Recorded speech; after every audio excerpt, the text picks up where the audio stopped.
Hello दोस्तों, स्वागत है आपका अपने यूट्यूब चैनल एवं सक्सेस पर। तो ये हमारी जो सीडीपी की क्लास चल रही है, यानी कि बाल विकास एवं शिक्षा शास्त्र के महत्वपूर्ण वस्तुनिष्ठ प्रश्न की जो क्लास चल रही है, सीरीज चल रही है, उस सीरीज़ में ये हमारा 15वां भाग है। इससे पहले हम 14 भाग यानी कि 14 आपके जो भाग कर चुके हैं, पार्ट कर चुके हैं। अगर आपने वो नहीं देखे हैं तो डिस्क्रिप्शन में लिंक दी हुई है, वहाँ जाके देख सकते हैं। इस सीरीज़ में आपको क्या बेनिफिट होने वाला है कि आप एज अ मॉक टेस्ट 20 क्वेश्चनों को हल करेंगे और आप अपना मूल्यांकन करेंगे कि आपके कितने क्वेश्चन ठीक रहे at the end of the class. ठीक है, तो ये हमारी जो सीरीज़ है वो हमारी टारगेट कर रही है सीटेट को और अदर स्टेट के जो भी टेट एग्जाम है उनको टारगेट करेगी, क्योंकि प्रीवियस ईयर के क्वेश्चनों को यहाँ पर इनका संग्रह लिया गया है। ठीक है, तो लास्ट तक बने रहिए और एक एक क्वेश्चन को देखिए कि इस तरह से पिछली परीक्षाओं में यानी कि टेट के जो एग्ज़ाम्स हैं और सीटेट के मिलकर जो क्या क्वेश्चन पूछे जाते रहे हैं और वही क्वेश्चन आगे क्या है अगले एग्जाम्स में रिपीट होते रहेंगे। ठीक है, तो बने रहिए लास्ट तक और देखिए आप कितना क्वेश्चन ठीक कर पा रहे हैं। तो चलिए बढ़ते हैं पहले क्वेश्चन की तरफ। पहला क्वेश्चन है, माता पिता से वंशजों में स्थानांतरित होने वाले लक्षणों को क्या कहा जाता है। यानी कि जो माता पिता से वंशजों में स्थानांतरित जो लक्षण होते हैं उनको क्या कहा जाता है। ऑप्शन ए है पर्यावरण, ऑप्शन बी है जीन, ऑप्शन सी है आनुवंशिकता और ऑप्शन डी है होम्योस्टेसिस। ठीक है, होम्योस्टेसिस। तो इस प्रश्न का जो राइट आंसर है वो ऑप्शन सी हो जाएगा, आनुवंशिकता। ठीक है, तो सी इस प्रश्न का राइट आंसर हो जाएगा। आपने इस क्वेश्चन का क्या आंसर लगाया था वो भी आप कमेंट में बताएंगे। ठीक, अगले प्रश्न की ओर बढ़ते हैं। अगला प्रश्न है कि निम्न सिद्धांतों में से कौन बच्चे के बौद्धिक विकास के चार चरणों यानी कि संवेदी चालक, पूर्व परिचालन, सुदृढ़ परिचालन और औपचारिक परिचालन को चिन्हित करता है। तो ऑप्शन ए है एरिक्सन का मनोसामाजिक विकास सिद्धांत, ऑप्शन बी है फ्राइड का मानसिक यौन विकास सिद्धांत, ऑप्शन सी है जीन पियाजे का संज्ञानात्मक विकास सिद्धांत और ऑप्शन डी है कोलबर्ग का नैतिक विकास सिद्धांत। तो इस प्रश्न का जो राइट आंसर है वो ऑप्शन सी हो जाएगा, जीन पियाजे का संज्ञानात्मक विकास सिद्धांत। इन्होंने 4 चरण बताए हैं, तो सी इस प्रश्न का राइट आंसर हो जाएगा। 4 चरण कौन से बताए हैं? संवेदी चालक, पूर्व परिचालन, सुदृढ़ परिचालन और औपचारिक परिचालन। ठीक है, तो सी इस प्रश्न का राइट आंसर हो जाएगा।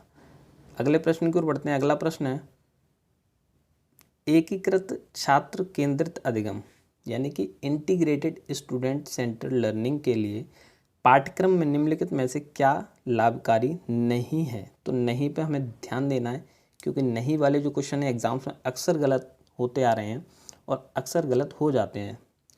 ऑप्शन ए है छात्र का अभिप्रेरण विकास, ऑप्शन बी है सहकर्मी संचार का विकास, ऑप्शन सी है छात्र शिक्षक संबंध का निर्माण और ऑप्शन डी है खोज या सक्रिय अधिगम का ह्रास। ठीक है, तो इस प्रश्न का जो राइट आंसर है वो ऑप्शन डी हो जाएगा, खोज एवं सक्रिय अधिगम का ह्रास। ठीक है, तो डी इस प्रश्न का राइट आंसर हो जाएगा और आपने इस क्वेश्चन का क्या आंसर लगाया था वो भी आप कमेंट में बताएंगे। अगले प्रश्न की ओर बढ़ते हैं। अगला प्रश्न है, बुद्धि का कौन सा सिद्धांत सामान्य बुद्धि यानी कि जी और विशिष्ट बुद्धि यानी कि एस की उपस्थिति का समर्थन करता है। ऑप्शन ए है नियम प्रतिकूल सिद्धांत, एनार्किक थ्योरी, ऑप्शन बी है गिलफोर्ड का बुद्धि का सिद्धांत, ऑप्शन सी है स्पीयरमैन का द्विखंड का सिद्धांत और ऑप्शन डी है बर्नौन का पदानुक्रम सिद्धांत। तो इस प्रश्न का जो राइट आंसर हो जाएगा वो ऑप्शन सी हो जाएगा, स्पीयरमैन का द्विखंड का सिद्धांत। तो सी इस प्रश्न का राइट आंसर हो जाएगा। तो ये भी ऐसा भी क्वेश्चन पूछ लिया जाता है कि द्विखंड का जो है सिद्धांत बुद्धि का किसने दिया है, तो स्पीयरमैन ने दिया है। ठीक है, तो ये क्वेश्चन भी बन सकता है। अगले प्रश्न की ओर बढ़ते हैं। अगला प्रश्न है, प्रतिबिंब अवधारणा, प्रतीक एवं संकेत, भाषा, शारीरिक क्रिया और मानसिक क्रिया अंतर्निहित है। ये सभी जो हैं किस में अंतर्निहित हैं वो बताना है। ऑप्शन ए अनुकूलन, ऑप्शन बी है प्रेरक पेशी विकास यानी कि मोटर डेवलपमेंट, ऑप्शन सी है समस्या समाधान और ऑप्शन डी है विचारात्मक प्रक्रिया। तो इस प्रश्न का जो राइट आंसर हो जाएगा वो ऑप्शन डी हो जाएगा, विचारात्मक प्रक्रिया। तो डी इस क्वेश्चन का राइट आंसर हो जाएगा और आपने इस क्वेश्चन का क्या आंसर लगाया था वो भी आप कमेंट में बताएंगे कि आपने क्या आंसर लगाया था। अगले प्रश्न की ओर बढ़ते हैं। अगला प्रश्न है, सीखने की परिघटना में निम्नलिखित में से कौन आवश्यक नहीं है। फिर से नहीं का क्वेश्चन आया हुआ है, तो नहीं पे ध्यान देना है कि कौन सा आवश्यक नहीं है। ऑप्शन ए है अधिगमकर्ता, ऑप्शन बी है आंतरिक अव्यवस्था, आंतरिक व्यवस्था, ऑप्शन सी है प्रेरक यानी कि स्टिमुलस, और ऑप्शन डी है शिक्षक। तो इस प्रश्न का जो राइट आंसर ऑप्शन डी है, डी इस प्रश्न का राइट आंसर हो जाएगा। अगले प्रश्न की ओर बढ़ते हैं। अगला प्रश्न है, निम्नलिखित में से कौन सा सिद्धांत यह दर्शाता है कि अपेक्षित व्यवहार के सन्निकट सकारात्मक प्रतिक्रिया तथा पुनर्वलन के फलस्वरूप व्यवहारात्मक विकास किया जा सकता है। ऑप्शन ए है शास्त्रीय अनुबंधन यानी कि क्लासिकल कंडीशनिंग, ऑप्शन बी है बाद अनुबंधन यानी कि इंस्ट्रूमेंटल कंडीशनिंग, ऑप्शन सी है ऑपरेंट अनुबंधन, और ऑप्शन डी है सामाजिक अनुबंधन। तो इस प्रश्न का जो राइट आंसर हो जाएगा वो ऑप्शन सी हो जाएगा, ऑपरेंट अनुबंधन। तो सी इस क्वेश्चन का राइट आंसर हो जाएगा। और आपने क्या लगाया था आंसर, वो भी आप कमेंट में बताएंगे कि आपने क्या आंसर लगाया था इसका। ठीक है, अगले प्रश्न की ओर बढ़ते हैं। अगला प्रश्न है, वह प्रक्रिया जिसके द्वारा माता पिता यह अनुमान लगाते हैं कि उनके बच्चे में सभी सकारात्मक गुण हैं क्योंकि एक गुण सकारात्मक है कहलाता है। ऑप्शन ए है परिवेश का प्रभाव यानी कि हैलो इफेक्ट, ऑप्शन बी है हाफथॉर्न का प्रभाव यानी कि हाफथॉर्न इफेक्ट, ऑप्शन सी है प्रभाव का नियम law of effect, option D है प्रतिलोम परिवेश का प्रभाव। तो इस प्रश्न का जो राइट आंसर हो जाएगा वो ऑप्शन ए हो जाएगा, परिवेश का प्रभाव। तो ए इस क्वेश्चन का जो है राइट आंसर हो जाएगा। यह एक क्या है, सकारात्मक गुण है। ऑप्शन ए इस प्रश्न का सही उत्तर हो जाएगा। और आपने क्या आंसर लगाया था वो भी आप कमेंट में बताएंगे कि आपने इस क्वेश्चन का क्या आंसर लगाया था। अगले प्रश्न की ओर बढ़ते हैं। अगला प्रश्न है, रमेश और अंकित की सामान्य बुद्धिलब्धि 120 है। रमेश अंकित से 2 वर्ष छोटा है। यदि अंकित की आयु 12 वर्ष हो तो रमेश की मानसिक आयु होगी। ऑप्शन ए है 9 वर्ष, ऑप्शन बी है 10 वर्ष, ऑप्शन सी है 12 वर्ष, और ऑप्शन डी है 14 वर्ष। तो इस प्रश्न का जो राइट आंसर है वो ऑप्शन सी हो जाएगा, 12 वर्ष। कैसे होगा, रमेश और अंकित की सामान्य बुद्धिलब्धि 120 है। रमेश अंकित से 2 वर्ष छोटा है और अंकित की जो आयु है वो 12 वर्ष है, और जो रमेश है वो 2 वर्ष छोटा है, यानी कि रमेश की जो आयु होगी वो 10 वर्ष हो जाएगी। तो रमेश की मानसिक आयु पूछ रहे हैं और दोनों की समान बुद्धिलब्धि यानी कि 120 है। तो बुद्धिलब्धि का फॉर्मूला होता है यानी कि 120 इंटू मानसिक आयु बटे वास्तविक आयु इंटू 100। तो इससे हम सॉल्व करेंगे तो आंसर जो है हमारा 12 निकल के आएगा। क्योंकि अब किसकी पूछ रहे हैं, तो रमेश की पूछ रहे हैं मानसिक आयु, तो रमेश की मानसिक आयु पूछ रहे हैं। तो यहाँ पे रमेश लिख देंगे और रमेश की ही वास्तविक आयु होगी। ठीक है, तो यहाँ 10 लिख देंगे, 10 से ये कटेगा 10 बार, और ये यहाँ 0 से ये 0 कटेगा। तो रमेश की जो आयु निकल के आएगी वो 12 वर्ष निकल के आएगी। ठीक है, तो 12 वर्ष हमारा जो है राइट आंसर हो जाएगा। तो सी ऑप्शन इसका सही उत्तर हो जाएगा।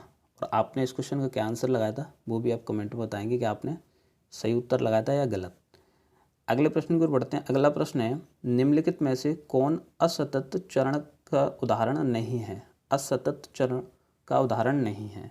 ऑप्शन ए है आयु, ऑप्शन बी है लिंग, ऑप्शन सी है वैवाहिक, ऑप्शन डी है आवासीय स्थान। तो इस प्रश्न का जो राइट आंसर ऑप्शन ए हो जाएगा, आयु। तो ए इस क्वेश्चन का क्या हो जाएगा, राइट आंसर हो जाएगा। अगले क्वेश्चन को बढ़ते हैं। अगला क्वेश्चन है, छात्र की प्रयोगात्मक दक्षता के आकलन का यथोचित रूप है। ऑप्शन ए साक्षात्कार, ऑप्शन बी है अवलोकन, ऑप्शन सी है प्रश्नावली, ऑप्शन डी है लिखित परीक्षा। तो जो है प्रयोगात्मक दक्षता जो है उसका यथोचित रूप बताना है हम इन चारों में से। तो इस प्रश्न का जो राइट आंसर हो जाएगा वो हो जाएगा ऑप्शन बी, अवलोकन। अवलोकन इसका राइट आंसर हो जाएगा। आपने क्या आंसर लगाया था वो भी आप कमेंट में बताएंगे। अगले क्वेश्चन की ओर बढ़ते हैं। अगला क्वेश्चन है, कक्षा नायक द्वारा प्रयुक्त मूल्यांकन का प्रकार अनुदेशन के समय सीखने के विकास में किया जाता है कहलाता है। क्या कहलाता है? ऑप्शन ए नैदानिक यानी कि डायग्नोस्टिक मूल्यांकन, ऑप्शन बी है फॉर्मेटिव मूल्यांकन, ऑप्शन सी है प्लेसमेंट मूल्यांकन, और ऑप्शन डी है संकलित यानी कि समेटिव मूल्यांकन। तो इस प्रश्न का जो राइट आंसर हो जाएगा वो ऑप्शन बी हो जाएगा, यानी कि फॉर्मेटिव मूल्यांकन। तो बी इस क्वेश्चन का राइट आंसर हो जाएगा। और आपने इस क्वेश्चन का क्या आंसर लगाया था वो भी आप कमेंट में बताएंगे, आपने इस क्वेश्चन का क्या आंसर लगाया था। अगले क्वेश्चन की ओर बढ़ते हैं। अगला क्वेश्चन है, निबंधात्मक प्रश्न के लिए निम्नलिखित में से कौन सबसे अच्छा विकल्प है। कौन से प्रश्न के लिए? निबंधात्मक, यानी कि निबंध जो प्रश्न होते हैं निबंध वाले, उनके लिए कौन सा जो है सबसे अच्छा विकल्प है इन चारों में से। ऑप्शन ए है न्यूटन के गति के नियम की चर्चा करें। ऑप्शन बी है न्यूटन के गति के तीनों नियमों की व्याख्या करें। ऑप्शन सी है न्यूटन के गति का नियम क्या है। और ऑप्शन डी है न्यूटन के गति के नियम पर एक लेख लिखें। तो इस प्रश्न का जो राइट आंसर हो जाएगा ऑप्शन बी हो जाएगा, क्योंकि निबंधात्मक प्रश्न की बात कर रहे हैं तो व्याख्या इंपॉर्टेंट हो जाएगी। तो बी इस प्रश्न का राइट आंसर हो जाएगा। आपने क्या आंसर लगाया वो भी आप कमेंट बताएंगे, आपने इस क्वेश्चन का क्या आंसर लगाया। अगले क्वेश्चन को बढ़ते हैं। अगला क्वेश्चन है, किसी भी बालक के मानसिक रूप से अस्वस्थ होने के कारण हैं। तो कोई भी अगर बालक है मानसिक रूप से अस्वस्थ है तो उसके अस्वस्थ होने के कारण क्या है। ऑप्शन ए है परिवार का वातावरण। ऑप्शन बी है कक्षा का वातावरण। ऑप्शन सी है पास पड़ोस का वातावरण। और ऑप्शन डी है उपरोक्त सभी। तो ये तीनों ही रीजन हो सकते हैं, तो इसलिए डी हमारा जो है राइट आंसर हो जाएगा। अगले प्रश्न की ओर बढ़ते हैं। अगला प्रश्न है, निम्नलिखित में से कौन सी संस्था सामाजिक परंपराओं के हस्तांतरण में सबसे अधिक योगदान करती है। ऑप्शन ए परिवार, ऑप्शन बी है विद्यालय, ऑप्शन सी है पड़ोस और ऑप्शन डी है इनमें से कोई नहीं। तो इस प्रश्न का जो राइट आंसर हो जाएगा ऑप्शन ए हो जाएगा। ऑप्शन ए इसका राइट आंसर हो जाएगा, यानी कि परिवार जो है सबसे महत्वपूर्ण सबसे अधिक योगदान करने वाली सामाजिक संस्था मानी जाती है। ठीक है, आपने इस क्वेश्चन का क्या आंसर लगाया था वो भी आप कमेंट में बताएंगे कि आपने इस क्वेश्चन का क्या आंसर लगाया था। अगले प्रश्न की ओर बढ़ते हैं। अगला प्रश्न है, पियाजे के अनुसार मूर्त संक्रियाओं का स्तर किस अवधि में घटित होता है। कौन सी मूर्त संक्रियाओं का? ऑप्शन ए है जन्म से 2 वर्ष। ऑप्शन बी है 2 से 7 वर्ष। ऑप्शन सी है 7 से 11 वर्ष। और ऑप्शन डी है 11 से 15 वर्ष। तो ऑप्शन सी इस क्वेश्चन का राइट आंसर हो जाएगा 7 से 11 वर्ष। सी इस क्वेश्चन का राइट आंसर हो जाएगा। और ये रिपीटेड क्वेश्चन है, बार बार परीक्षाओं में पूछा जाता रहा है। ठीक है, पियाजे से रिलेटेड ये जो है मूर्त संक्रियाओं वाला क्वेश्चन सबसे ज़्यादा पूछा गया है। तो ऑप्शन सी इस क्वेश्चन का राइट आंसर हो जाएगा। अगले क्वेश्चन की ओर बढ़ते हैं। अगला क्वेश्चन है, बालक में अपराधी प्रवृत्ति के विकसित होने का मुख्य कारण क्या है। बालक में जब अपराधी प्रवृत्ति जो विकसित होती है उसका मुख्य कारण क्या है। परिवार का वातावरण, ऑप्शन बी है अनुशासनहीनता, ऑप्शन सी है आर्थिक अभाव और ऑप्शन डी है दोषपूर्ण पाठ्यक्रम। तो इस क्वेश्चन का जो राइट आंसर हो जाएगा वो ऑप्शन ए हो जाएगा, परिवार का वातावरण। क्या होता है ए इस क्वेश्चन का राइट आंसर हो जाएगा। और आपने इस क्वेश्चन का क्या आंसर लगाया था वो भी आप कमेंट में बताएंगे कि आपने इस क्वेश्चन का क्या आंसर लगाया था। अगले क्वेश्चन को बढ़ते हैं। अगला क्वेश्चन है, विशिष्ट बालकों की शिक्षा हेतु शिक्षक को ध्यान देना चाहिए। तो शिक्षक को किस चीज़ पर ध्यान देना चाहिए? अपने पहनावे पर। ऑप्शन बी है अनुशासन पर। ऑप्शन सी है व्यक्तिगत आवश्यकताओं व समस्याओं पर। और ऑप्शन डी है पाठ्यक्रम पर। तो इस क्वेश्चन का जो राइट आंसर है वो ऑप्शन सी हो जाएगा, व्यक्तिगत आवश्यकताओं और समस्याओं पर उसे ध्यान देना चाहिए शिक्षक को, बच्चे की विशिष्ट बालकों को की शिक्षा हेतु। ठीक है, तो सी इस प्रश्न का राइट आंसर हो जाएगा। अगले क्वेश्चन की ओर बढ़ते हैं। अगला क्वेश्चन है, समायोजन शिक्षा का मुख्य कार्य है। समायोजन जो शिक्षा होती है उसका मुख्य कार्य क्या है। ऑप्शन ए विद्यालय न आने वाले बच्चों को विद्यालय में लाना। ऑप्शन बी है विशेष आवश्यकता वाले बच्चों को मुख्य धारा में लाना। ऑप्शन सी है विशेष व सामान्य बच्चों को साथ पढ़ने की सुविधा देना। और ऑप्शन डी है उपरोक्त सभी। तो इस प्रश्न का जो राइट आंसर है वो ऑप्शन डी हो जाएगा, उपरोक्त सभी। यानी कि समायोजन शिक्षा के अंतर्गत विद्यालय न आने वाले बच्चों को विद्यालय में लाना ये भी आ जाता है, विशेष आवश्यकता वाले बच्चों को मुख्य धारा में लाना ये भी आ जाता है इसके अंतर्गत, और विशेष व सामान्य बच्चों को एक साथ पढ़ने की सुविधा देना ये भी आ जाता है। तो तीनों हमारे जो है राइट आंसर हो जाएंगे, इसलिए ऑप्शन डी हमारा राइट आंसर हो जाएगा इस प्रश्न का। और आपने इस क्वेश्चन का क्या आंसर लगाया था वो भी आप कमेंट में बताएंगे कि आपका क्वेश्चन का आंसर सही था या गलत था। ठीक है, अगले प्रश्न की ओर बढ़ते हैं। अगला प्रश्न है, शिक्षा मनोविज्ञान का संबंध किससे नहीं है। तो यहाँ पूछा गया कि किससे संबंध नहीं है किसका, शिक्षा मनोविज्ञान का। ऑप्शन ए मानव व्यवहार का अध्ययन। ऑप्शन बी है मानसिक प्रक्रियाओं का अध्ययन। ऑप्शन सी है सीखने के तरीकों का अध्ययन। और ऑप्शन डी है संचार माध्यमों का अध्ययन। तो किससे संबंध नहीं है शिक्षा मनोविज्ञान का। तो इस क्वेश्चन का जो राइट आंसर है वो ऑप्शन डी हो जाएगा, संचार माध्यमों का अध्ययन। ठीक है, तो डी इस क्वेश्चन का राइट आंसर हो जाएगा। तो ये थी आज की हमारी क्लास जिसमें हमने 20 क्वेश्चन देखे 20 क्वेश्चन आपने एज अ मॉक टेस्ट लगाए होंगे, ठीक है। तो कमेंट करके ये ज़रूर बताएंगे कि आपने 20 क्वेश्चन में से कितने क्वेश्चन राइट किए और कितने क्वेश्चन आपके गलत रहे। वीडियो अगर अच्छी लगी हो तो वीडियो को लाइक अवश्य करें, और हम ये जो वीडियो है आप शेयर कर सकते हैं अपने दोस्तों को जो भी आपके टीचिंग एग्ज़ाम्स की तैयारी कर रहे हैं, ठीक है। तो हम ऐसे ही नेक्स्ट वीडियो में नेक्स्ट अपना जो सीरीज़ का पार्ट चलेगा उसमें कुछ क्वेश्चन के बारे में डिस्कस करेंगे।